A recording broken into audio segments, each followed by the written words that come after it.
A doutora Esta conferência Carminha, será quanto o doutor gravada agora. José Vanderlei. É um prazer tê-lo nesta sala de bate-papo. Gostaria de aproveitar este momento e parabenizar todos os cirurgiões dentistas do estado de Alagoas, quiçá do Brasil, pelo nosso dia, pela passagem do nosso dia. Nós que estamos mais ou menos no término de termos vencido uma pandemia, onde nós procuramos nos reinventar para superá-la. E eu gostaria de apertar a mão de todos eles neste momento para juntos continuarmos a trabalhar pelo engrandecimento contínuo da odontologia.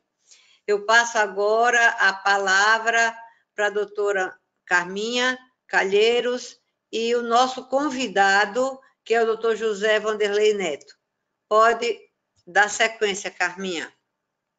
Boa noite. Primeiro eu quero agradecer também, em nome do CRO, né, da nossa presidente Márcia Thelma. É uma honra estar aqui no Dia dos Dentistas, podendo falar um pouquinho sobre a saúde bucal que vai além da boca, né?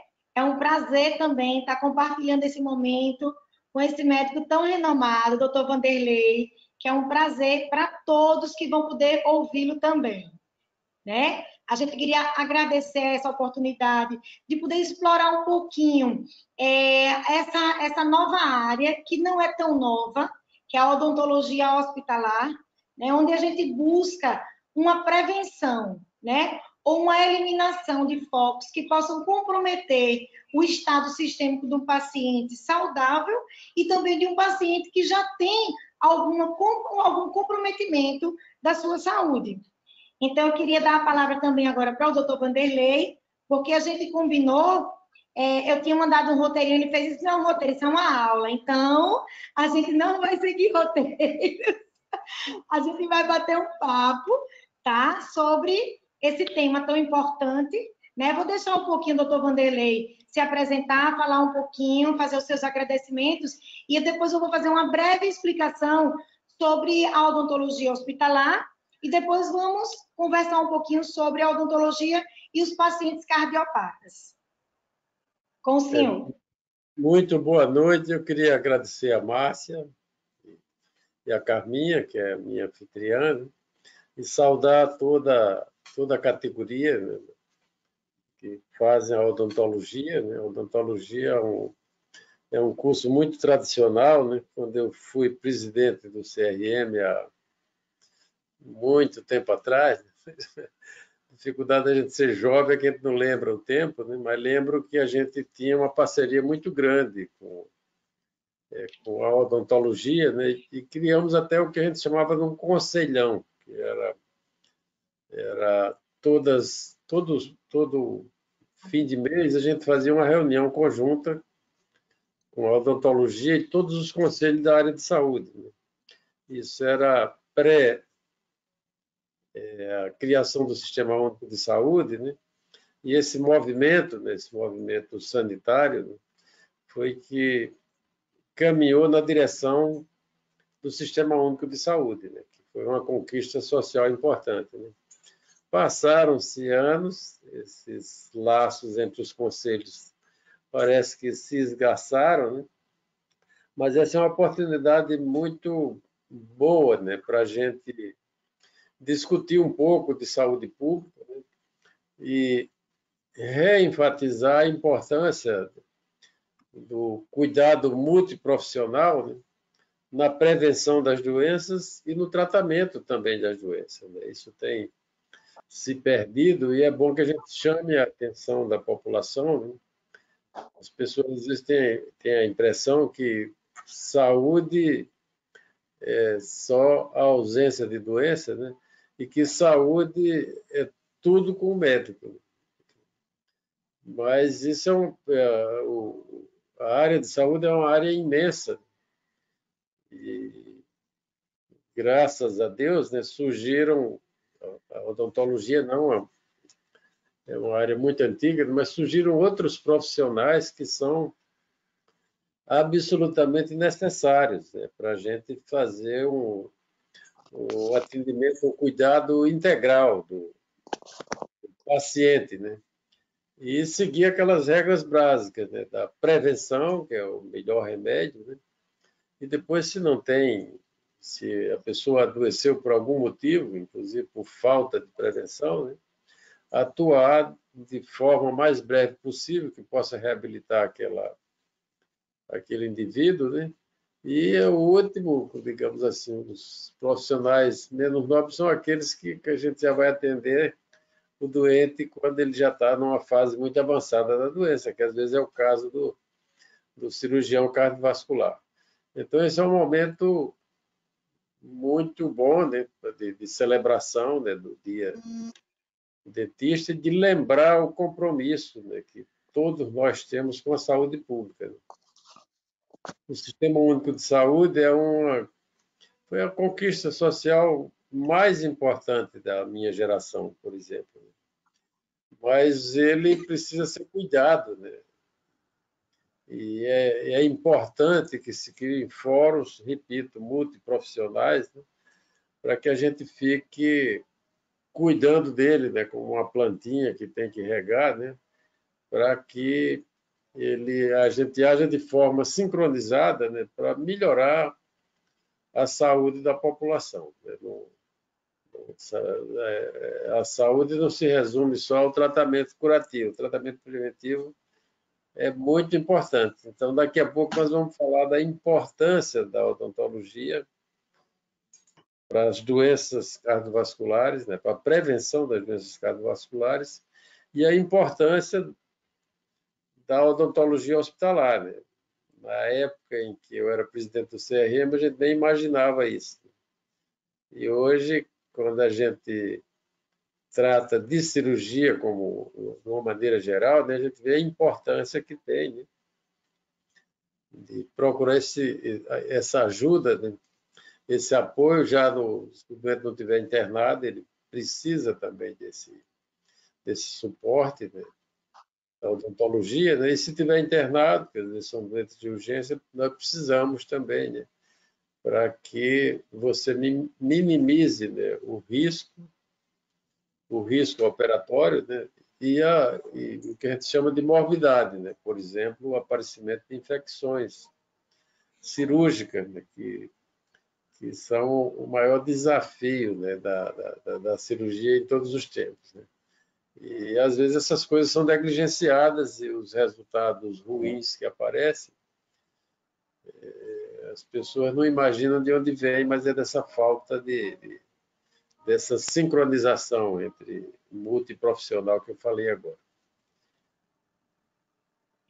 Se a gente for lembrar um pouquinho, né, doutor, já puxando aí para a historinha da saúde, das doenças antigamente, quando nem existia hospital, a gente sabe que os pacientes eram tratados ou nos seus castelos, né, ou nas suas casas. Depois foi criando essa ideia de hospital, né, onde se abrigavam aqueles mendigos, né, pacientes que estavam não tinham de se curar e não tinham um lar, não tinha, e foi criando esses centros, né? Lá no século, acho que 18, 17, isso já foi mudando essa ideia, né? Os hospitais começaram a ser gerenciados por médicos, né? Os médicos em si já foram criando um polo de transformação de profissionais da saúde, né? E aí a gente vê como esse pensamento de hospitais, de saúde, de doença vem crescendo, vem se desenvolvendo, vem mudando, né? E graças a Deus a odontologia vem acompanhando esse percurso aí, esse crescimento, né? A gente sabe que agora no século XX a Organização Mundial da Saúde ela mudou um pouco o seu conceito, abrangendo aí para a questão familiar, né? Trabalhando a questão da deshospitalização daqueles pacientes que a gente pode considerar que estão em paliativos, né? Então, a gente, nesse meio aí da deshospitalização, foi inserido, né, alguns profissionais nessa equipe multidisciplinar. E aí a gente, deixa eu ver, foi mudando esse conceito, né, a odontologia hospitalar, ela já vem aí com 20 anos que ela vem lutando para se inserir nesse contexto, né? A odontologia domiciliar, que não é uma coisa nova também, né? A gente sabe que a história, né, prof, da odontologia era feito nas praças, né, em público, e depois ele veio se evoluindo aí também junto com a medicina, e hoje a gente está aqui, inseridos, né?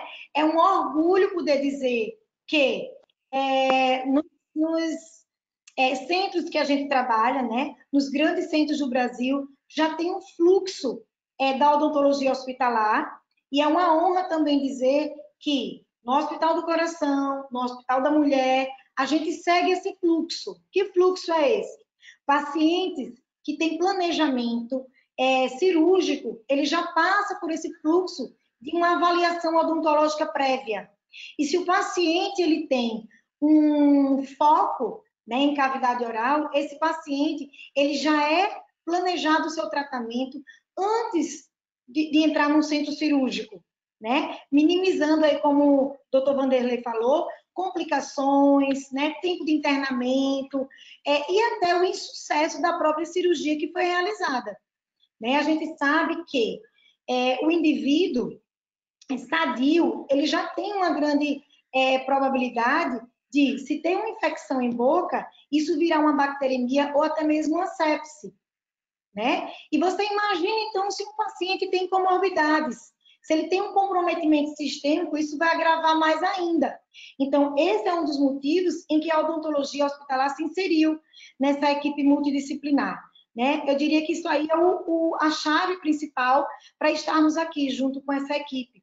Um outro ponto que eu queria exaltar aqui são as doenças que a gente pode, que tem algumas manifestações em cavidade oral e que a gente pode auxiliar no diagnóstico, né? E por que não no prognóstico do paciente através de algumas manifestações orais, né? Isso aqui no Hospital do Coração a gente já conseguiu, né, junto com a equipe médica, chegar em diagnósticos, né, através de sinais de manifestações orais. Como também a gente sabe que pacientes que estão em tratamentos, né, por exemplo, oncológico, eles têm algumas manifestações em cavidade oral.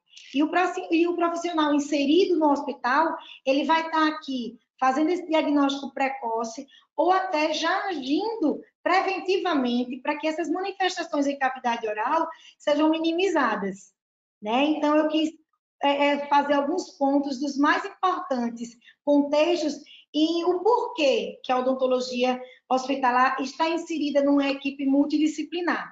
Não sei se a professora Márcia Thelma quer complementar alguma coisa sobre a odontologia hospitalar, nossas expectativas. Nós tivemos a grata satisfação de sermos um dos primeiros estados a termos uma lei específica sobre odontologia hospitalar. E aí, essa lei, nós tivemos, inclusive, na minha gestão, várias reuniões com o nosso doutor Alexandre Aires, que é o secretário de Saúde do Estado, e consegui, através dele, que ele emitisse uma circular fazendo com que todos os hospitais se obriguem a contratar cirurgiões dentistas. Esses cirurgiões dentistas têm que ter capacitação, porque para trabalhar dentro de um centro cirúrgico é exigido pelo próprio Conselho Federal que o indivíduo faça curso de capacitação para trabalhar adequadamente junto com a equipe multidisciplinar. Quer dizer, nós temos esse privilégio de ter uma lei estadual aprovada e já sendo colocada em prática para que todos os hospitais insiram a odontologia hospitalar. Era isso que eu gostaria de enfatizar. Que bom, né? Que bom que a gente tem uma comissão que está à frente, né, para dar preferência àqueles profissionais que estão buscando mais conhecimento, que têm essas habilitações, que têm a técnica e o manejo de conduzir o paciente que esteja, vamos dizer assim, em risco, né, por um fio. Então, realmente, esses profissionais que estão à frente, dentro de um centro de terapia intensiva, têm que realmente ter uma capacidade, uma habilitação para agir com esses pacientes. Eu acho que eu queria já iniciar, né? O doutor Vanderlei deu uma ideia, que ele queria que os participantes interagissem, perguntassem, que eu acho que fica mais dinâmico, não é isso, doutor? Conduz aí, eu estou aprendendo aqui também, né? Que bom! Então, eu queria fazer o seguinte, prof, eu queria compartilhar com os colegas, né, a importância da gente atender esses pacientes. A gente sabe que ainda tem alguns colegas inseguros, né? Quando o paciente diz assim, ó, eu sou cardiopata, eu tomo anticoagulantes, geralmente eu sangro muito, então esse profissional já não quer atender o paciente. E aí a gente fica muito preocupada, porque esses pacientes precisam ir muito. Alguns colegas chegam a encaminhar e dizer, olha, não é melhor depois do tratamento cardíaco? Não, gente. A gente precisa manifestar toda a conduta e tratamento prévio a que esse paciente vá para um centro cirúrgico, vá realizar um procedimento, né? Uma colega me ligou essa semana, olha, meu pai vai fazer uma cirurgia. Se fosse o seu pai, você tratava da boca dele antes ou depois? Eu digo, claro que antes, né? Se a gente sabe que um paciente sadio, ele pode ter algumas complicações devido a infecções de boca, imagine um paciente que já tem comorbidades, né? Que já tem um comprometimento sistêmico. Alguém me mostrou essa semana que hoje eu acho que um paciente em Pernambuco, um rapaz faleceu devido a uma infecção. E um jovem, acho que 32 anos, né? E o profissional, o dentista dele só toma essa medicação para diminuir a infecção, e aí você volta e a gente faz o tratamento. Ele não gostou dessa conduta do profissional, foi para um outro colega, o colega removeu o dente, o foco disseminou, ele fez uma bacteremia e veio a falecer. Saiu uma matéria hoje. Então, assim, isso não é muito divulgado, infelizmente. Né? As pessoas acham que um foco em boca fica em boca. Né? E a gente sabe que o sistema sanguíneo ele é o mesmo para o corpo todo. Né? A corrente sanguínea não é separada da boca, dos membros superiores, inferiores, não. É uma corrente sanguínea só. Então, uma infecção que está na boca, ela pode virar uma bacteremia. Né? E para os pacientes que a gente vai discutir, que é o foco do Dr. Vanderlei, são os pacientes valvares, né, doutor? A gente precisa ter um cuidado a mais, né? Porque a gente sabe que essas bactérias, ela tem uma paixão pelas válvulas, né? E terminam prejudicando aí essa parte tão importante para o funcionamento do coração. O senhor quer falar um pouquinho, doutor, sobre esses pacientes? Bom, nós estamos... o conceito que a gente tem que entender é o seguinte, né? Quando eu era jovem, né, era a geração das pessoas sem dente, né? A preocupação era essa, né? Tirar os dentes, mas as coisas evoluíram bastante e as pessoas imaginam que não precisam ir mais no consultório do dentista, só quando tiver uma dor de dente, quando tiver alguma coisa que esteja incomodando. Mas o conceito que eu quero passar para vocês, eu espero que outras pessoas, não estou falando para dentista, para a população, que é imprescindível, né, que periodicamente você tenha frequente o consultório do dentista, né, porque ele vai manter a sua mucosa sadia, né. A mucosa, ela tem uma facilidade muito grande, né, de aderir placas, de ter reações inflamatórias crônicas que provocam o quê? Provocam inflamação, né? E que essa inflamação se torna sistêmica, não precisa ser infecção, né? E que predispõe a aterosclerose coronariana, aterosclerose nas carótidas, etc. Então, é muito importante isso, manter a boca limpa, né? Bom, quando o doente vai precisar de uma cirurgia, uma das preocupações do pré-operatório é a gente excluir a presença de uma infecção, que não precisa ser um abscesso, né? Por isso é importante que, se não é uma emergência, ele tem que ir fazer a sua profilaxia lá, tratar a boca adequadamente, né? Para que durante a manipulação da anestesia, você às vezes traumatiza alguma coisa, ou durante o pós-operatório, com a queda da imunidade, você tenha a entrada de bactérias na corrente circulatória que vão provocar infecção. Pode ser infecção na própria ferida operatória ou, mais grave, uma endocardite, principalmente quando nós vamos tratar patologias valvares, que muitas vezes a gente tem que implantar próteses artificiais, que são indefesas, né, porque não tem circulação. Então, quando uma bactéria gruda numa válvula artificial, dificilmente a gente consegue tratar isso com antibióticos, porque ela forma grumos, que a gente chama de vegetações, e o antibiótico não consegue penetrar ali. Então, é importante esse conceito, né? E o conceito para os cirurgiões, né, de que é muito importante ele procurar, se tem infecção presente, tratar isso, né? Ou se tem cavidade bucal também muito comprometida por doença periodontal, se puder tratar isso antes. Vai facilitar muito o resultado pós-operatório, vai melhorar, né? De mortalidade e de morbidade também, né? A pessoa não ter, às vezes é aquele doente que faz uma infecção e você tem que tratar, pode ir para um quadro séptico ou pode aumentar a permanência hospitalar, né? E hospital não é lugar de ficar parado muito tempo, né? Então a gente tem que fazer um esforço conjunto, né? De divulgar essas coisas, de colocar na ordem do dia, né? Nos congressos de cardiologia, né? E nas reuniões clínicas, né? Nós estamos agora acabando a pandemia, né? Eu espero que logo a gente possa fazer reuniões clínicas periódicas, né? Colocando esses temas na ordem do dia. Então, a odontologia é importante, né, para você prevenir doenças do coração e é importante para doentes que vão fazer cirurgia, né? E os doentes que são cardiopatas, o dentista não precisa ficar assustado, ele tem que ter uma conversa, isso é um trabalho de equipe, né?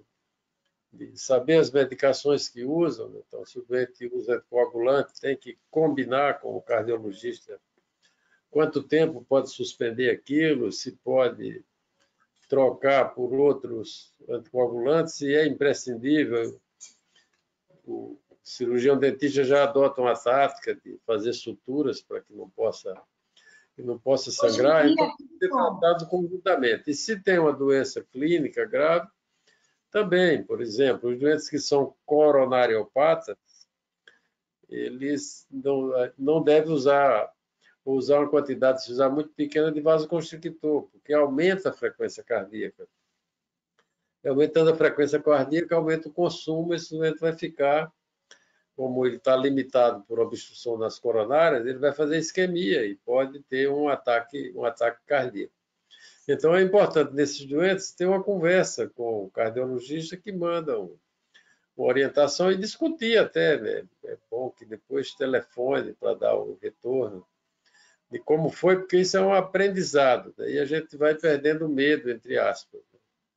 A gente não pode ser ousado, né? Mas a gente vai depois tendo segurança, porque depois de repetir, você sabe. Então, doentes que têm prótese, marca-passo, próteses artificiais, tem que fazer profilaxia com antibiótico quando vai fazer qualquer tratamento dentário, porque pode fazer uma bacteriemia e, repito, uma prótese no sistema circulatório ela é indefesa, porque não tem vascularização e facilita o implante de bactérias que podem causar uma endocardite, que é uma doença muito grave, né? E essa sim tem que ser operada às vezes de emergência, né? E os pacientes idosos, né? Tem que ter muito cuidado também, por quê? Porque eles têm uma baixa imunidade. Então, sempre que for fazer algum tratamento que seja invasivo, né, faz uma profilaxia antibiótica, dá uma penicilina para ele, porque você vai prevenir essas bacteremias que no idoso elas podem ter uma gravidade maior do que num paciente jovem, né, que tem uma imunidade mais preservada. Então, o que eu estou pregando é que cada vez mais, né, nós estamos mudando, as pessoas estão ficando velhas, né, e as doenças são concomitantes, que a gente tem que ter um aporte multiprofissional, porque seguramente você vai ser mais eficiente, né, vai entregar o que você promete para o doente, né, vai proteger o doente, né, vai ter o que a gente quer, né, que a pessoa resolva o seu problema, seja no coração, seja na boca, né? E que viva mais, e que a gente não vá fazer uma iatrogenia, né? A gente vai, no intuito de resolver um problema, a gente causar outro problema. Então, isso só é uma mudança de cultura, né? Em geral, os médicos são muito autoritários, tem algum médico aqui, não? Às vezes não querem, relevam, né, a importância desse cuidado muito profissional. Então, é ver, olhar, compartilhar, né, e conversar. Né? Às vezes você vai fazer uma cirurgia de emergência, não tem o que fazer. Mas sempre tem. Se o doente vai ficar entubado lá, às vezes, muito tempo, um doente grave, chama aí. Por isso, a odontologia hospitalar é importante, porque ele já está lá anestesiado, então pode fazer esses tratamentos que são importantes, que às vezes a fonte geradora de uma sepsemia está na cavidade bucal. Você está dando antibiótico, onde você tem abscesso também, antibiótico não entra, tem que remover, tem que drenar, limpar aquilo, né, várias vezes. E aí essa sincronização ajuda você a tratar um paciente que você pode perder se você ficar só com aquele raciocínio de seguir aquela diretriz para tratar uma infecção generalizada. Então, isso é muito importante, né? O ambiente hospitalar, quando entram esses outros profissionais, o psicólogo, o pessoal da farmácia, tudo, ele se torna muito mais seguro, né? Muito mais seguro. E nós temos problemas, né? Porque essa linguagem ela tem que ir, como o Alexandre está fazendo, né? Com a orientação do governador, tem que ir para a rede pública. Então, nós perdemos muito. Antigamente, quando eu fui secretário de Estado, nós implantamos o programa de saúde da família. Então, o dentista era parte importante do programa. Não? Isso foi se perdendo, né? E foi se esgarçando, porque o governo federal deixou isso de lado, já saiu, e não regulamentou isso, os empregos são precarizados, e não aumentou a remuneração. Hoje é um problema sério para os municípios manterem essas equipes de saúde da família como elas devem ser, com esses conceitos de saúde pública, de saúde coletiva.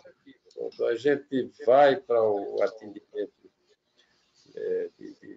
curativo, a gente já falhou naquela primeira etapa de cuidar daquela comunidade. Quando você tem isso de forma organizada, você tem um ambiente, né? Um ambiente saudável. Voltar a discutir política de saúde pública. Isso é muito, muito importante. Né? E isso tem que começar lá no município. Os municípios são muito importantes. Essa discussão saiu de moda, mas ela precisa retornar, né? Porque a base de qualquer sistema de saúde é a atenção básica. Isso. A alta complexidade, que é a área que a gente se dedica, são poucas as pessoas, né? A gente final do ano operamos 500 pessoas. Isso é nada, né? E quando você não tem a atenção básica, essas pessoas que chegam todas atrasadas. Já chegam com sua doença avançada, já chegam com comorbidades, e isso dificulta muito e compromete o resultado. Às vezes os Por isso, insucessos, né, doutor, é por causa desses atrasos, né? exatamente. Então, eu conclamo a professora Márcia a fazer também eventos conjuntos, né? Chama, já que os médicos não chamam, Márcia, você chama os médicos, como você fez comigo agora aqui. E eu estou aqui com você Inclusive, para doutor, prazer, tu sente lá e dar uma aula. Olha, eu fui, tem um hospital do coração aqui de Sergipe, né, que é de um grande amigo meu, um dos cirurgiões mais importantes do país, né?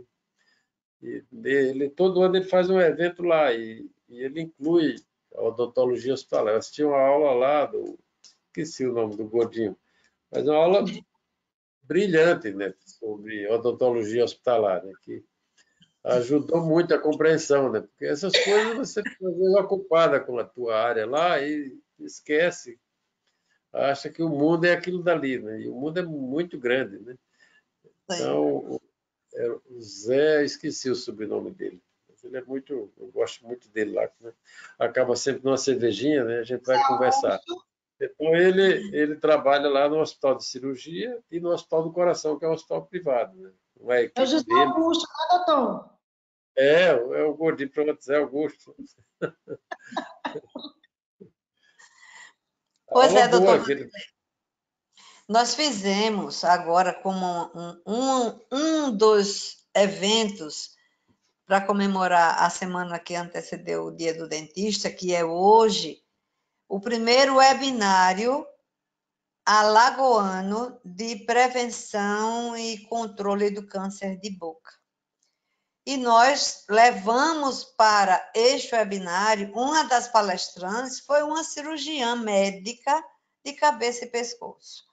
Hoje não se admite mais, né, o trabalho em 4 paredes trancadas sem você trabalhar em equipe. Dentro de um hospital, há necessidade, sim, da formação das equipes. Uma das coisas que eu estou discutindo, inclusive, com o secretário de Saúde, é o porquê da não contratação através de uma seleção, através de concurso público, desses profissionais na rede pública. Nós temos, por exemplo, que a maioria dos cirurgiões bucomaxilofacial são contratados precariamente. São contratações avulso, sem aquele vínculo empregatício do indivíduo com o Estado. E também está sendo contratado precariamente os cirurgiões dentistas que já estão habilitados. Nós temos 52 inscritos no conselho, já com habilitação em odontologia hospitalar. Mas não se está obedecendo, e a desculpa que me foi dada, eu não engoli, certo? E aí, eu acho que a gente tem que trabalhar nessa direção. Fazer seleção, colocar as pessoas da forma que deve ser. E não, vou até dizer uma coisa aqui que talvez ofenda alguns políticos, e a gente não pode brigar com os políticos, né, doutor Wanderlei? Não pode com ninguém, brigar custa caro. Assim, cada um quer botar os seus, não pode ser dessa forma.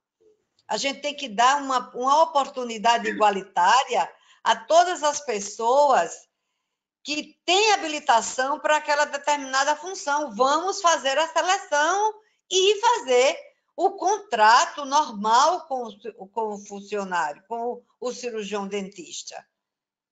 Então, botar aqueles que são protegidos por alguns políticos não está correto. Vem outro, bota para fora. Qual é a segurança? Entendeu a história? eu acho que eu me reportei a isso no início, né? Nós estamos com esse problema em toda a rede, né? Lembrar que o Estado agora é que está passando a ter uma rede hospitalar, né? Pela Sim. hierarquização do SUS, né? Mas Alagoas era um lugar que quase não tinha hospitais públicos. Tinha um hospital universitário Pouquíssimos hospitais.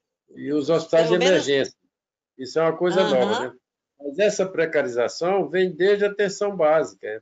Isso é muito ruim, né? Muito ruim mesmo. Porque é um emprego precário, você nunca pode planejar uma carreira, né? Como é que você vai Sim, organizar a exatamente. sua vida?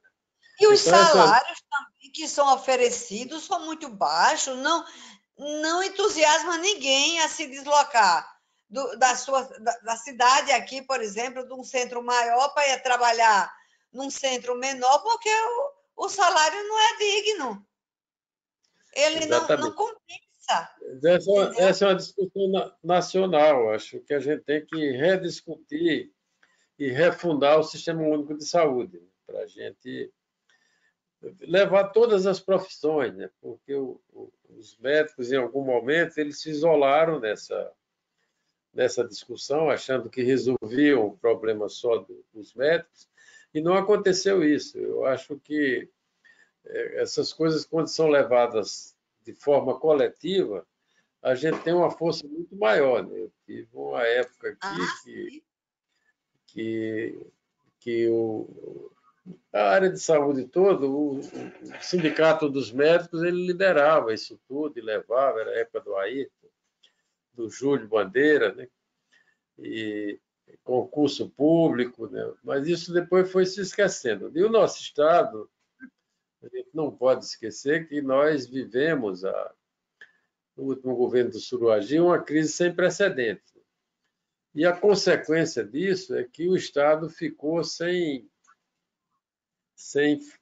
como é que se diz, sem dinheiro, sem folga Lastro, né? fiscal, que tem uma lei de responsabilidade fiscal, e que impedia que fizesse esse concurso, né? Só agora o governador fez, né? Mas eu estou sabendo que ele vai fazer uma revisão nisso, como está fazendo agora com os professores, né? Porque a área... Inclusive, doutor Vanderlei, o senhor pasme, não colocar o cirurgião dentista nesse concurso. Você devia ter Entendeu? ido lá. Fui falar com o Isso secretário você devia e ter está brigado. judicializado, viu? Entramos na justiça. Precisa.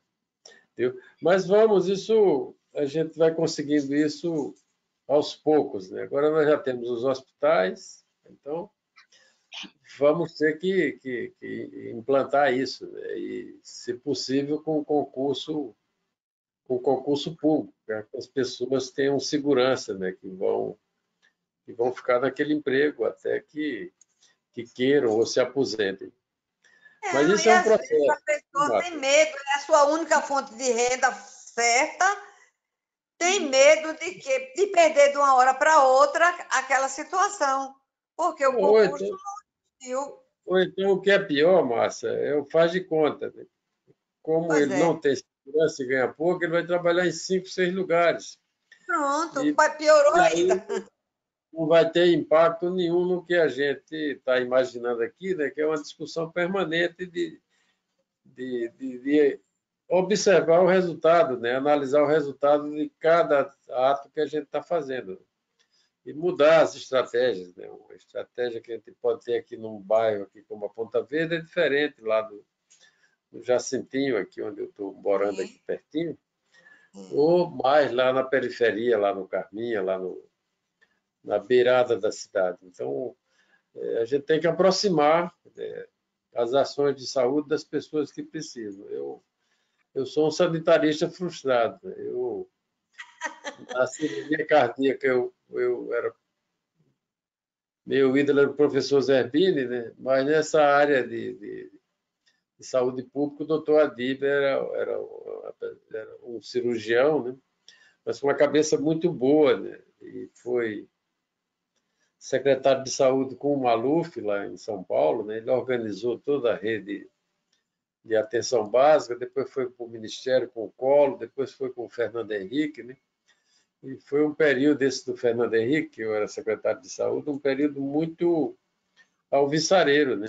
E a gente conseguiu implantar o programa de saúde da família, conseguiu pôr regras, né, de controle, né, no sistema de saúde para evitar desperdício e evitar desvio, né? Foi um período muito curto, porque foram acho que 2 anos e meio, né? Mas muito relevante na saúde pública, que depois a gente não conseguiu resgatar essas discussões. Quando foi implantado o programa de saúde da família, era um tumulto muito grande aqui em Alagoas, mas nós conseguimos implantar em 60 municípios, que não tinham nem médico, imagina dentista, né? E com um salário razoável. E a ideia era que, com esse dinheiro da CPMF, a gente conseguisse implantar pós-graduação, né, residências para médicos e para dentistas em serviço. Você não ia contratar uma pessoa e já manda ela para lá, né? E na época, você não lembra, mas não era o prefeito que escolhia, né?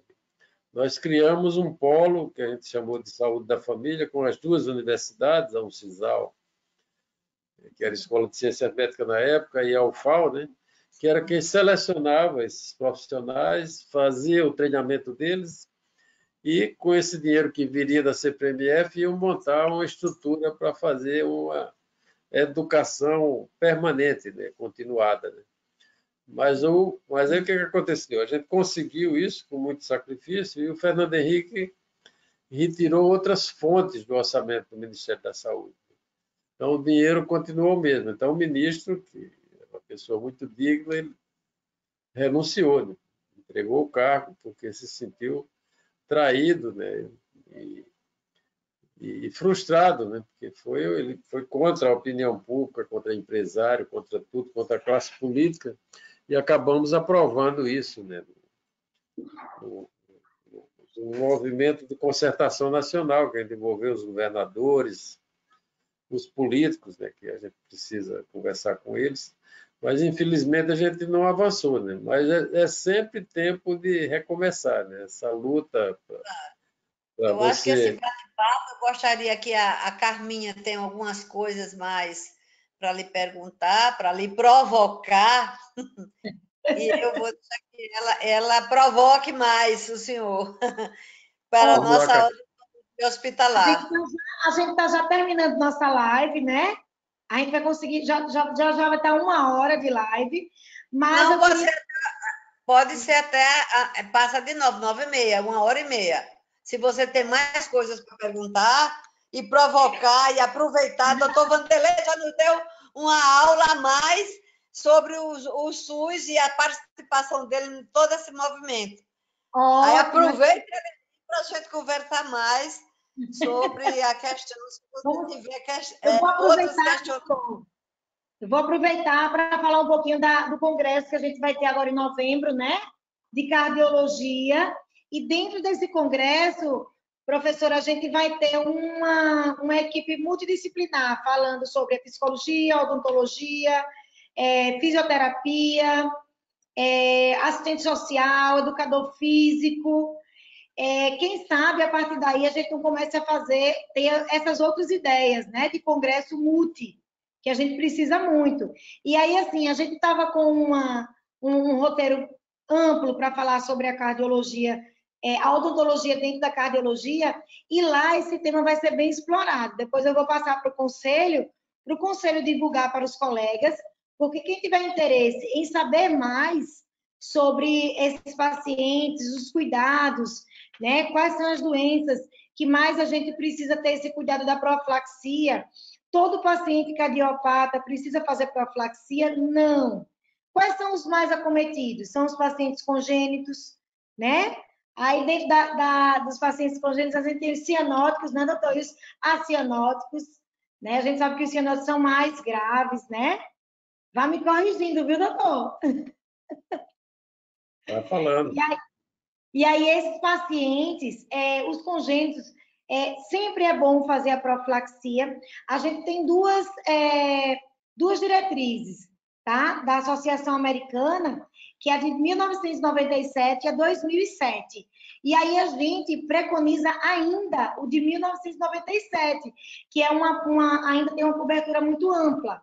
Tá? Hoje, quem é que a gente precisa se preocupar com essa profilaxia? São os pacientes, a maioria dos pacientes congênitos, tá? As doenças valvares todas, doença arterial coronariana, a gente só vai se preocupar com aqueles pacientes que usam o marca-passo e que são cirurgias, né? Isso, doutor, são pacientes que não foram tratados apenas com medicações e que precisaram realizar procedimentos. Vai me corrigindo, viu, doutor? Já falando aí. E aí, dentro da DAC, né, que são as doenças arterial coronariana, a gente precisa fazer a profilaxia em alguns pacientes. Por exemplo, aqueles pacientes com comprometimento imune baixo, que vai fazer revascularização, é recomendado. Tá? Paciente que está estável, vai fazer uma revascularização, não precisa de profilaxia. Então, assim, a gente precisa estudar um pouquinho para entender as doenças e os momentos que precisa. Hoje, a maioria dos nossos pacientes cardíacos, a gente não faz suspensão de medicação, tá? Então, deixa eu terminar logo as profilaxias, né? Nas arritmias, não há necessidade, né? A não ser aqueles que eu falei, os marca-passos e o CDI, né? Isso, doutor, que tem um estudo que diz... Você fala, ô Carminha, a profilaxia é antibiótica? Profilaxia antibiótica, né? E aí, Sim, alguns colegas... Pode haver confusão no entendimento. A profilaxia da limpeza e a profilaxia antibiótica. Eu vou explicar, Você fala isso. que a gente está falando aqui da profilaxia antibiótica para pacientes de risco, tá? E aí, é o que a gente falou, são pacientes congênitos, pacientes valvares, pacientes com arritmias, né, que tem presença de marca-passo ou CDI, e pacientes que vão submeter a transplante devido à imunossupressão deles, tá? Pacientes imunossuprimidos. Então, esses pacientes, a gente precisa realizar a profilaxia antibiótica, tá? Porque a gente preconiza as diretrizes de 1997. A de 2007, ela tem um menor cobertura, mas aí a gente segue o padrão do INCOR, tá? E do Einstein, que é onde vem a minha linha de estudo. Então, a gente preconiza aqui no coração essa linha de 1997 através do INCOR e do Einstein, tá certo? O que é a profilaxia antibiótica, gente? Alguns colegas já me perguntam, liga, Carminha, mas eu fiz o antibiótico 7 dias. Gente, terapia antibiótica é uma coisa, profilaxia antibiótica é outra. A profilaxia, a gente vai dar um ataque, tá? 1 hora antes do procedimento invasivo, tá bom? E aí, esse paciente, ele precisa ser estudado para aí a gente realmente ter a certeza quem vai fazer e quem não vai fazer, tá? Aqui a gente já tem no hospital alguns alinhamentos, tá? Com a equipe médica, que pacientes que já tá com uma medicação de amplo aspecto, a gente não faz. Quando o antibiótico que esse paciente está tomando é de baixo aspecto, a gente faz mesmo assim a profilaxia, que hoje é preconizada, padrão ouro, a amoxicilina, 2 gramas, 1 hora antes do procedimento cirúrgico, tá?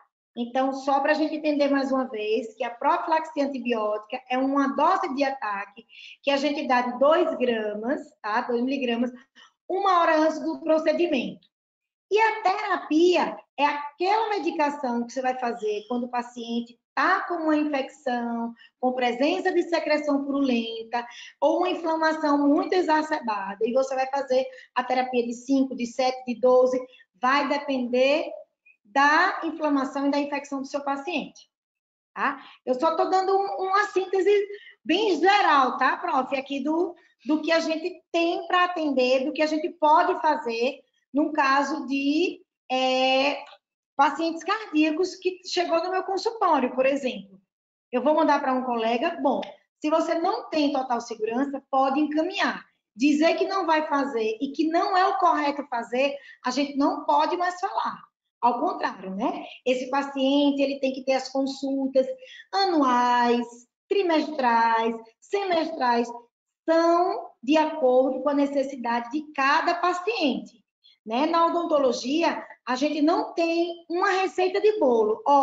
Você só vai voltar daqui a 6 meses, você vai ter... Não, gente, eu sempre digo que a prevenção, o tratamento, ele é personalizado. Então, cada paciente vai ter uma necessidade de retorno. Tem pacientes que só vai no meu consultório a cada ano. Tem outros que precisam ir a cada 3 meses, né? Então, esse acompanhamento, ele é muito personalizado, tá bom? Então, para a gente evitar a endocardite infecciosa, a gente necessita realizar profilaxia antibiótica em alguns pacientes cardíacos e alguns pacientes com comprometimentos sistêmicos também. Pacientes que estão em terapias agressivas, a gente tem que ter outros cuidados, né? Que só aos poucos a gente marcando outras lives para a gente falar um pouquinho de cada um. Mas os pacientes cardíacos, quem quiser se aprofundar mais um pouquinho, pode ir lá no nosso congresso, né, doutor? Que vai ter lá no Hotel Jatiuca, em novembro. E aí a gente vai ter essa explicação um pouco mais aprofundada. O que mais? Hoje a gente também tem um estudo em que o anestésico que a gente usa nos nossos pacientes é a lidocaína, né? Com adrenalina, que é de 1 para 100 mil, né? Lidocaína 2% e adrenalina de 1 para 100 mil. Gente, é uma dose muito pequena. Foi feito estudos com até 3 chubetes, viu, doutor? E esses estudos, quem quiser, eu posso... vocês podem me solicitar que a gente pode encaminhar para vocês. E aí o paciente, ao receber essas doses de anestésico, não houve alteração na frequência cardíaca, nos batimentos, não teve mudança de temperatura. Então, assim, é seguro usar anestésico em pacientes cardíacos? Sim. Tá? Na maioria dos nossos pacientes dentro do hospital, a gente, pessoal, não usa nem um tubete. E olha que a gente faz remoção, às vezes, de 3 dentes, tá? Pacientes não estão entubados, pacientes estão conscientes. Então, tudo vai da técnica anestésica, né? De uma boa conduta, de um bom planejamento, de um estudo da anamnese das medicações que esse paciente está tomando, e aí a gente consegue fazer tudo bem direitinho. Tá? Mas pode usar alfacaína nos pacientes cardiopatas? Pode, tá? É seguro? É. A gente tem estudos? Tem. Então, a gente só pode falar hoje quando a gente tem uma base científica por trás, né? E é o que a gente faz hoje, são estudos baseados em evidências, e todo estudo que a gente faz, todo o trabalho, toda a conduta, sempre é baseado em evidência. A gente não pode criar, a gente não pode inventar, nem enfeitar. Infelizmente, a gente precisa seguir algumas normas, algumas condutas de estudiosos, né? Que testaram, que praticaram, que tiveram certeza que aquilo vai dar certo. A gente, às vezes, tem receita de vó, de vô, que a gente faz, mas a gente faz para a gente, não pode fazer para o paciente, né? Eu acho que era muito isso.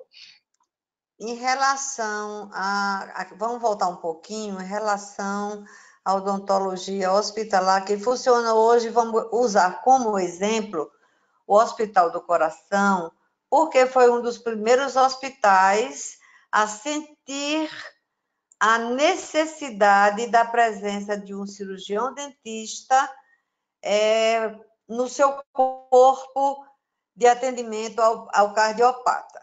Então, como vocês estão desenvolvendo o papel, né, da odontologia hospitalar neste momento dentro do Hospital do Coração, que você desse assim uma visão geral, né, da atuação da odontologia hospitalar junto com os médicos dentro da UTI, dentro do internamento no próprio hospital.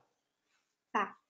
A gente está aqui instalado no Hospital do Coração desde o início de 2018, né? Então a gente chegou antes da pandemia, e aí a gente já montou um fluxo para todos os pacientes que estão em UTI, eles são avaliados com um período de, no máximo, 24 horas que ele fez a admissão. Então, o paciente entrou na UTI, a odontologia tem, no máximo, 24 horas para admitir esse paciente. E aí, a gente faz essa avaliação, né? Vasculha tudo que tiver em mucosa, de dente, de tudo, né? Para que, se esse paciente precisar ser entubado, ele já será entubado com essa cavidade oral limpa. Tá? Então, esse trabalho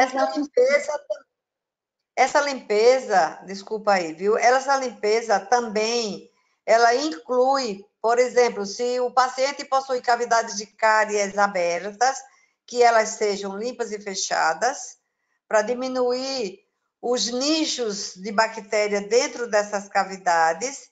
Restos radiculares seriam focos, né? São removidos. Isso sempre seguido dentro de uma postura rotineira dentro do hospital. A cavidade oral, ela é adequada, tá? Assim que esse paciente é realizado a avaliação, tá certo? Então, assim, a gente não tem o hábito, professora Márcia, de fechar cavidades, tá? Por quê? Como a gente não tem acesso a exames de imagem e a gente, quando a gente tem dúvidas se dá para fechar ou não, porque a gente não tem parâmetros, se a polpa está com alguma exposição, a gente não fecha, tá? Se tem uma dor. Oi? Para evitar a dor depois, né? Evitar a dor, o edema, as complicações de bacteremia. Então, usualmente, dentro do hospital, ou a gente remove o foco de infecção, tá? Ou a gente não mexe. Tá? O Você paciente... não limpa as cavidades? As cavidades não são limpas? São limpas, não são fechadas, tá? Porque as que a gente tem dúvida não pode fechar, porque não existe um exame de imagem para a gente ver parâmetro de altura da cavidade pulpar. Então, se a gente fecha um dente que já tem uma infecção interna, a gente vai estar piorando o quadro desse paciente. Tá? Então, a gente não tem uma conduta de fechar dentes que estão com restaurações quebradas, tá? Ou a gente remove essa restauração, adequa a cavidade, limpando, fazendo antisepsia, fazendo a manutenção da higiene oral, usando a clorexidina, que hoje é nosso antimicrobiano padrão ouro também dentro das UTIs. Tá? Então, todo paciente que está em UTI, ele faz o uso da clorexidina a cada 12 horas. Tá? Então, assim, tem doença periodontal, é removido os cálculos. Tem foco de infecção, raiz residual, abscesso, é removido tudo. Porém, adequação de restauração, de fechamento de cavidade, nem sempre é possível, porque a gente precisa ter a certeza que esse dente não está infectado a sua polpa. Tá? Então, geralmente, restauração, adequação com ionômero não é uma conduta usualmente realizada dentro dos hospitais, a não ser que a gente tenha os exames de imagem em mãos. Aí, tendo isso, a gente consegue, por exemplo, quando a gente leva um paciente para centro cirúrgico, geralmente pacientes sindrômicos ou pacientes com necessidades especiais, você já consegue fazer um planejamento prévio com exames de imagem na mão. Pacientes que estão hospitalizados, principalmente em hospitais especializados, eles geralmente chegam através de emergências, né? Assim, doutor? Então, a gente precisa realizar o que dá para fazer naquele momento. Principalmente se o paciente apresenta secreção purulenta em cavidade oral, a gente não deixa isso ficar na boca do paciente. Porque se ele está em uma UTI, num tratamento intensivo, entende-se que a qualquer momento ele pode necessitar de uma ventilação mecânica. E a gente sabe que a probabilidade de uma boca suja promover uma PAV é muito grande, né? Então, se aquele paciente está numa UTI com uma língua saburrosa, com aquela colônia de milhares de MO, né? De bicho, de micro-organismo, e você entuba o paciente, você vai levando junto, eu digo que é uma viagem de avião, porque é direta, né? Você bota o tubo, aquela bactéria que está na boca, ela vai direto para o pulmão. Então, era, né? Hoje, graças a Deus, a gente está diminuindo, mas ainda existe pacientes que, fez a extubação, o paciente está bom, após 3 dias a gente vê que ele vai declinando, vai decaindo e vê que está com infecção no pulmão. E a infecção é a PAV, que é a pneumonia devido à aspiração dessas bactérias, né? E geralmente, a maioria das vezes é pela bactéria de boca, né? De região superior. Então, a gente está para agregar mesmo, para auxiliar, se a gente for listar aqui os vários benefícios que o cirurgião dentista faz ao lado de um médico, a gente ia passar a noite toda discutindo, falando, porque eu tenho um monte de coisa boa para falar. Isso e muitas outras coisas. Mas, assim, a alegria é que a gente já está conseguindo ter um fluxo, então esse é o nosso fluxo, a gente admite o paciente em 24 horas. Se o paciente tem algo para fazer, a gente já planeja com mais 24 ou 48 horas, a gente comunica à equipe médica, a gente pede o parecer, né, médico, para que a gente possa atuar naquele paciente, principalmente quando ele já tem um encaminhamento cirúrgico. Então, a gente já corre, já entra em contato com eles, olha, a gente quer atuar nesse paciente, a gente já viu que ele tem uma programação.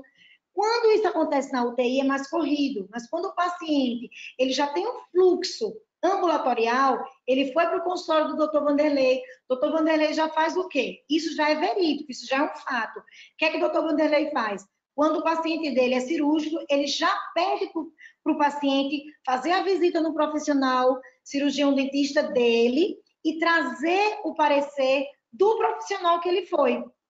Esse parecer é encaminhado aqui para a odontologia hospitalar do coração, e aí a gente vê que o paciente está apto para realizar sua cirurgia. Então, esse fluxo a gente tenta fazer sempre. E graças a Deus está funcionando, e a cada dia que passa, esse fluxo está aumentando, a gente vê que está havendo uma interação, né, doutor, maior. Todos os médicos já começam a participar mais. Todo dia a gente tem um grupo do WhatsApp no coração, em que todo paciente que vai para a cirurgia, que vai para o procedimento de hemodinâmica, é lançado nesse grupo, e aí a gente já faz essa triagem. Então, assim, eu acho que o fluxo é esse mesmo. A equipe multidisciplinar está aí em prol da melhoria do paciente, né? E a gente está conseguindo aos poucos. Eu sei que é uma sementinha que a gente vai plantando, né, doutor? Às vezes assim que eu cheguei aqui, o povo olhava para mim, meu Deus, o que é que essa moça vai inventar aqui dentro? O que é que ela vai fazer? O que é que uma dentista está fazendo aqui dentro? É que todo mundo tem medo de dentista, né? Mas lembrar é que os dentistas, a cirurgia só passou a existir efetivamente, né, graças aos dentistas. Né? Vocês sabem a história da anestesia. Né?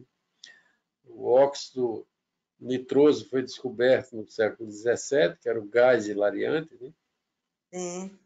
E só no século XVIII, depois, um dentista chamado Horace Wells, junto com o sócio dele, parece que era William Morton, né? Eles anunciaram na cidade que tem um circo que as pessoas podiam provar esse gás hilariante. Ele, observando lá, ele viu que as pessoas ficavam muito alegres, começavam a dançar, e um dos participantes lá nesse circo se feriu na perna e não sentiu dor nenhuma.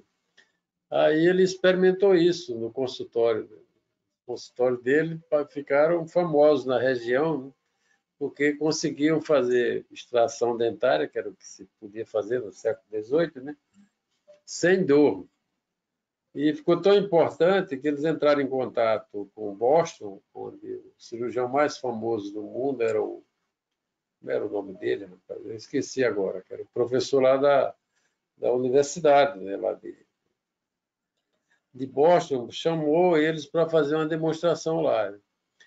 E não sei o que deu errado na intensidade lá, mas o camarada lá, quando foi fazer o procedimento, deu um grito terrível e eles foram ridicularizados, né? Mas depois foram reabilitados. Foi um erro de metodologia.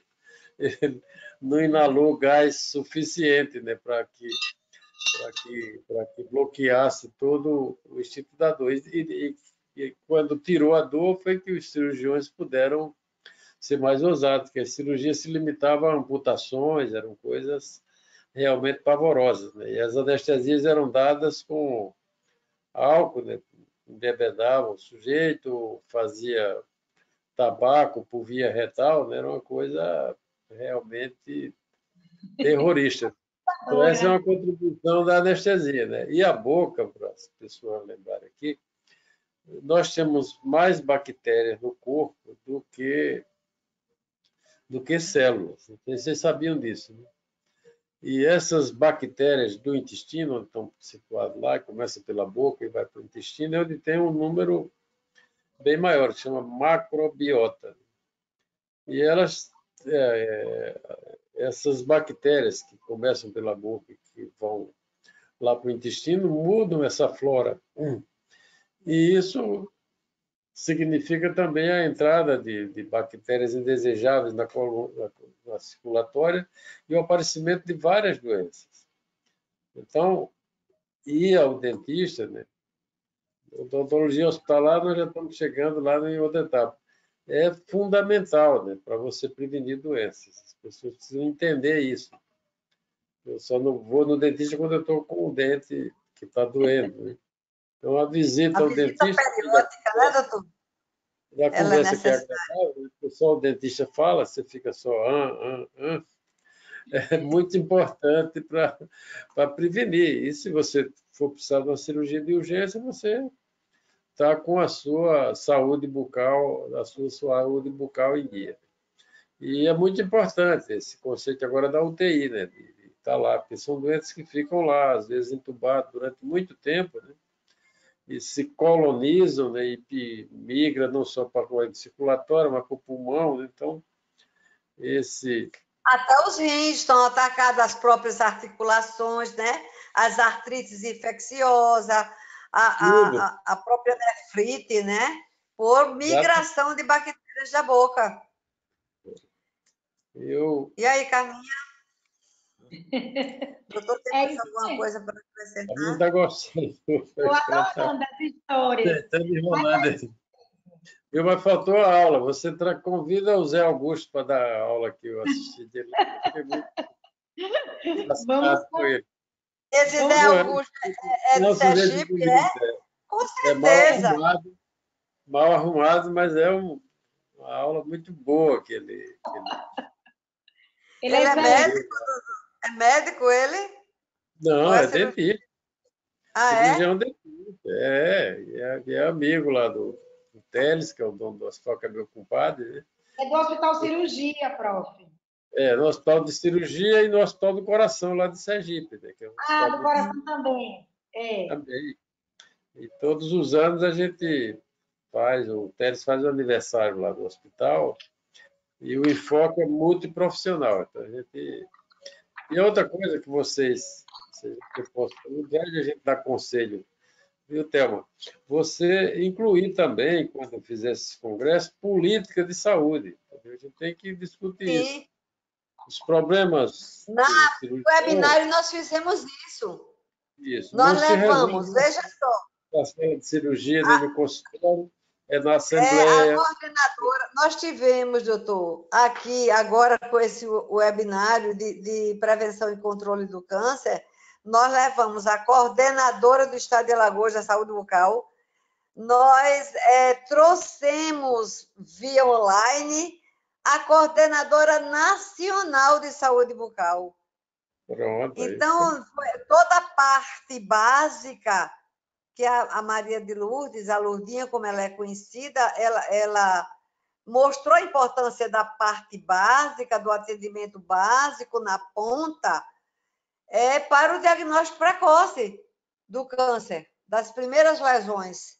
Né? Porque o que me traumatiza em relação a isso, doutor Vanderlei, é que nós temos uma previsão de 2020 a 2022, por ano, do incremento de 15.190 casos de câncer de boca, onde a maioria absoluta chega com diagnóstico tardio e a sobrevida é em torno de 2 anos. Então, olha, isso e outra coisa, os cânceres de boca, além do sofrimento físico orgânico, ele traz um sofrimento psicológico enorme. Por quê? Porque eles são deformantes, deformam a face, as próprias cirurgias, elas são mutiladoras, porque a indicação do tipo de câncer, que são altamente invasivos, comprometendo estruturas nobres próximas à boca, como o próprio aparelho respiratório, a respiração, a deglutição. Bom, a parte psicológica, que tem pessoas que ficam verdadeiros monstros. Isso me atinge de uma forma que o senhor não imagine. E o que é que está acontecendo que essas pessoas não conseguem abreviar esse atendimento?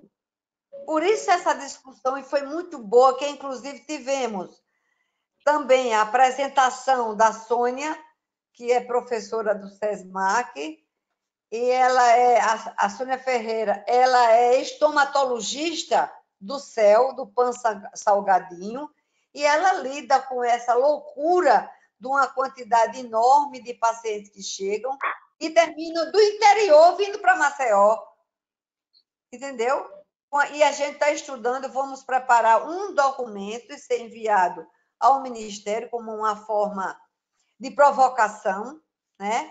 O que poderia ser feito para a gente minimizar esse... Para o senhor ter uma ideia do diagnóstico, quando sai o diagnóstico do câncer, do diagnóstico ao início do tratamento vão 6 meses. Então, esses carcinomas, durante 6 meses, estão só crescendo e invadindo. E quando o indivíduo chega a fazer o tratamento, a cirurgia, que é com o médico de cabeça e pescoço, porque ele não se resume só à cavidade oral, ele invade as estruturas subjacentes e compete ao médico. O bucomaxilo, ele é um auxiliar das intervenções intrabucais.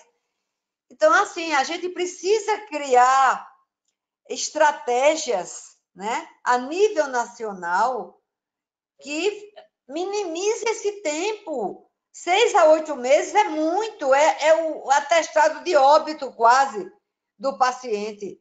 É um atestado de morte, porque quando vem operar, a sobrevida é nada.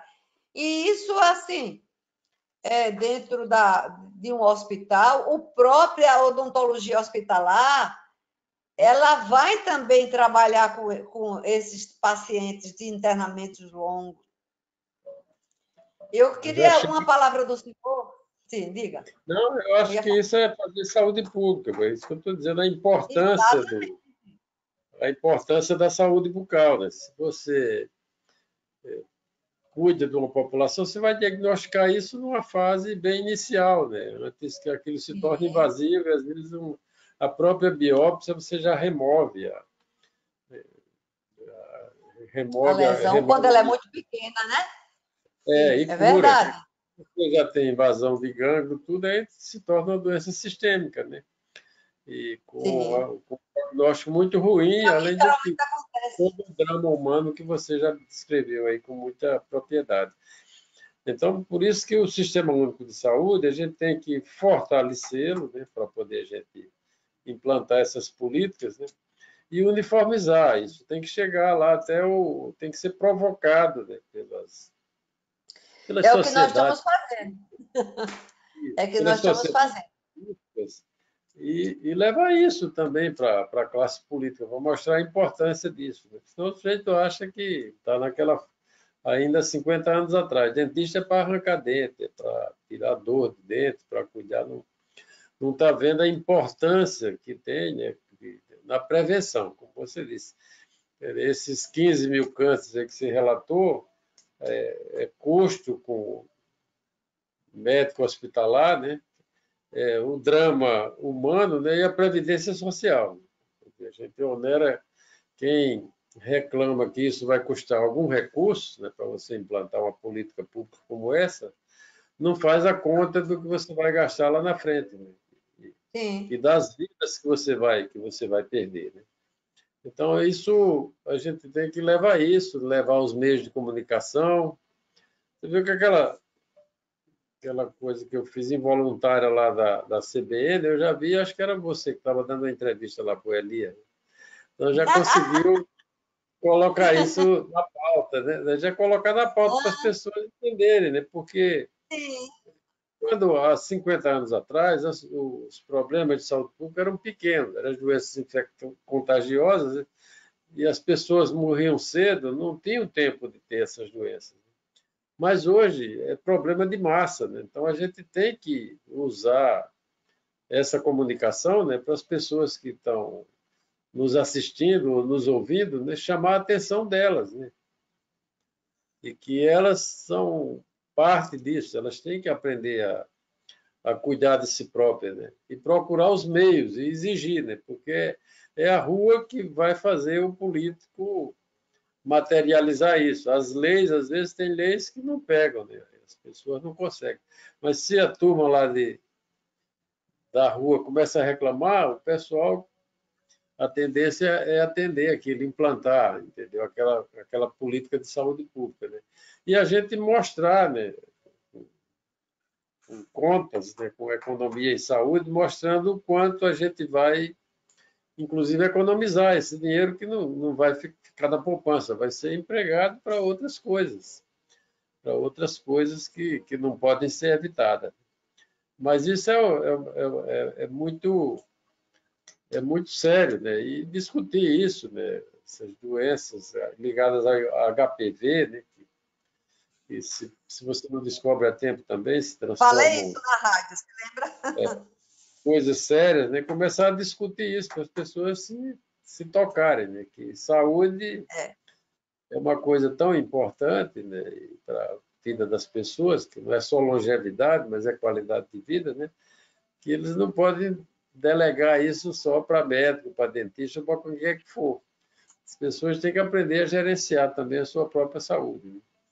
Então, tem que educar a população, né? Uhum. Eu teve uma época da vida que eu tinha um projeto ambicioso que era dar aula nas escolas, né? Para falar de prevenção de doença cardiovascular. Então, isso tem que ser introduzido também, entendeu? Conversar com os diretores de escolas, né? Ele leva o dentista para fazer uma conferência, né?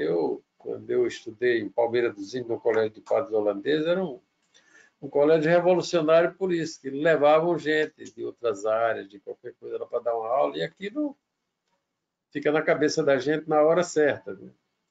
E gente velha não muda mais, né? Mas Muda, doutor. você consegue botar alguma coisa na cabeça dele, né? Se você tiver um pouco de jeito. Então, é uma discussão para você Isso ampliar. é educação, né, doutor? Tudo isso diz respeito à educação. A população não procura aquilo que ela não conhece. Não Se o conhece, né? serviço existe, ela precisa tomar conhecimento. Então, educar o povo, falar, usar a mídia para esclarecer. Nós temos, Nós, por exemplo, na odontologia hospitalar, uma fatia de mercado que desperte nos nossos colegas a necessidade de fazer o seu preparo, de fazer os cursos necessários para a sua habilitação. É um mercado novo eu e digo sempre, importantíssimo. eu digo sempre aos estudantes de medicina, rapaz, se você não faz por idealismo, faça por oportunismo, que é o quê? Defender o SUS. Porque é a maior fonte de emprego que a gente tem, né?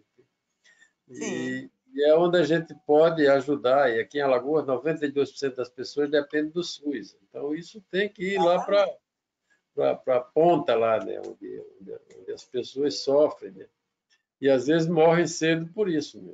O pobre que pega uma doença dessa, ele está frito. Você já falou. 6 meses Uma de das médico. causas é a O falta de cara, às conhecimento, doutor. A vezes educação tem que não começar na consegue, base. não consegue fazer uma biópsia. Quando faz uma biópsia, fica com papel na mão, né?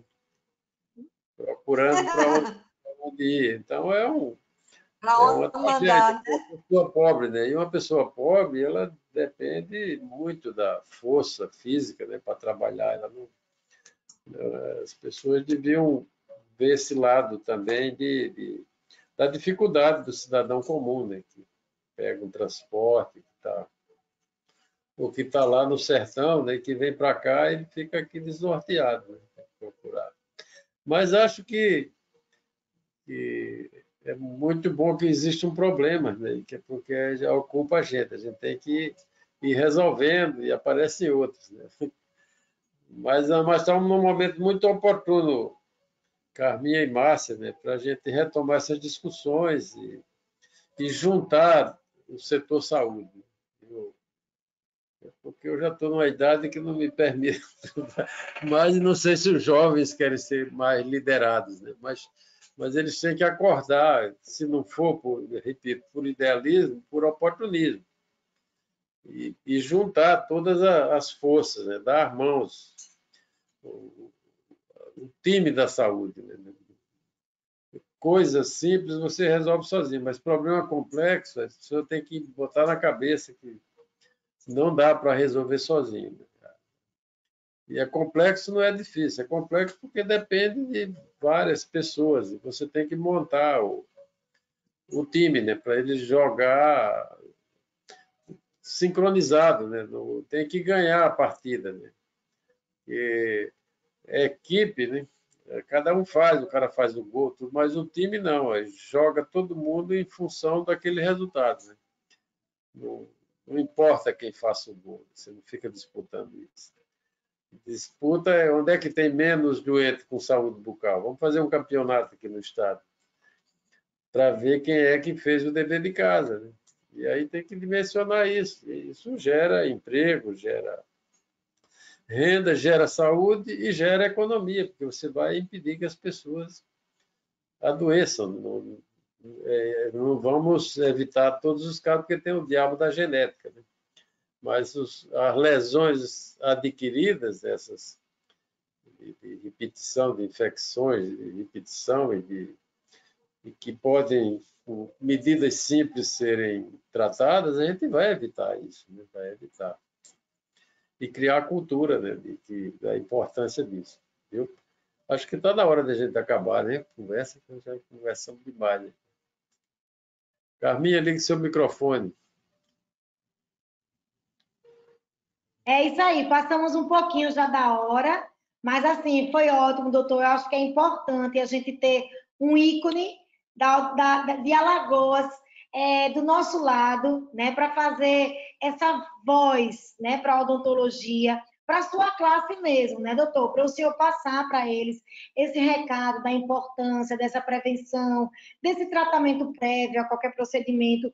Isso já ajuda muito, né, o nosso trabalho. Eu sou assim super orgulhosa em poder estar sempre junto do senhor, né, lhe acompanhando, e que é sempre bom e grandioso para a nossa profissão.